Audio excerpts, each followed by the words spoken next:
During the greater portion of a very busy life, I have been actively engaged in the profession of a detective, and hence have been brought in contact with many men, and have been an interested participant in many exciting occurrences.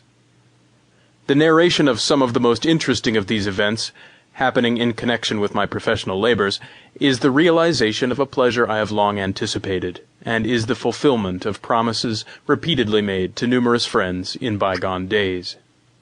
The Expressman and the Detective, and the other works announced by my publishers, are all true stories, transcribed from the records in my offices. If there be any incidental embellishment, it is so slight that the actors in these scenes from the drama of life would never themselves detect it, and if the incidents seem to the reader at all marvelous or improbable, I can but remind him, in the words of the old adage, that truth is stranger than fiction. Allan Pinkerton, Chicago, October, 1874. Publisher's Notice. The present volume is the first of a series of Mr. Allan Pinkerton's thrilling and beautifully written detective stories, all true to life, founded upon incidents in the experience of the great chief of all detectives.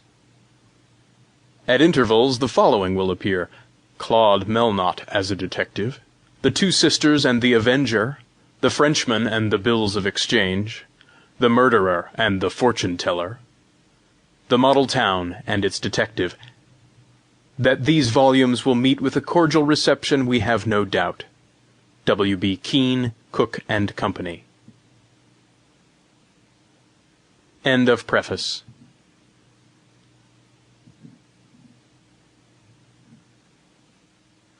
The Expressman and the Detective by Allan Pinkerton. Chapter 1. Montgomery, Alabama is beautifully situated on the Alabama River, near the center of the state.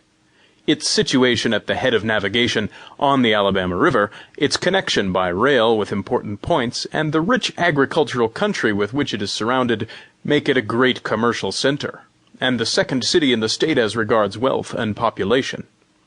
It is the capital, and consequently learned men and great politicians flock to it, giving it a society of the highest rank, and making it the social center of the state. From 1858 to 1860, the time of which I treat in the present work, the South was in a most prosperous condition. Cotton was king, and millions of dollars were poured into the country for its purchase, and a fair share of this money found its way to Montgomery.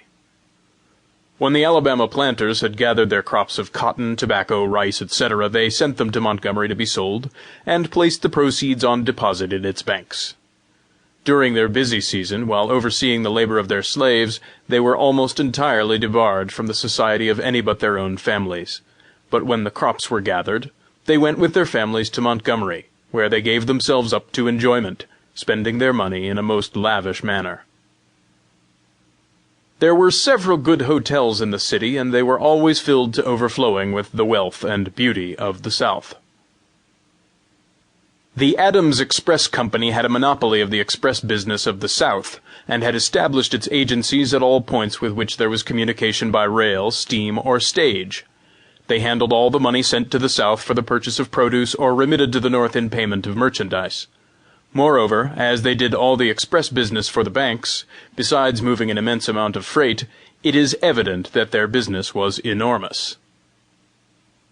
At all points of importance, where there were diverging routes of communication, the company had established principal agencies, at which all through freight and the money pouches were delivered by the messengers. The agents at these points were selected with the greatest care, and were always considered men above reproach. Montgomery, being a great center of trade, was made the western terminus of one of the express routes, Atlanta being the eastern. The messengers who had charge of the express matter between these two points were each provided with a safe and with a pouch. The latter was to contain only such packages as were to go over the whole route, consisting of money or other valuables. The messenger was not furnished with a key to the pouch, but it was handed to him locked by the agent at one end of the route, to be delivered in the same condition to the agent at the other end. The safe was intended for way packages, and of it the messenger of course had a key. The pouch was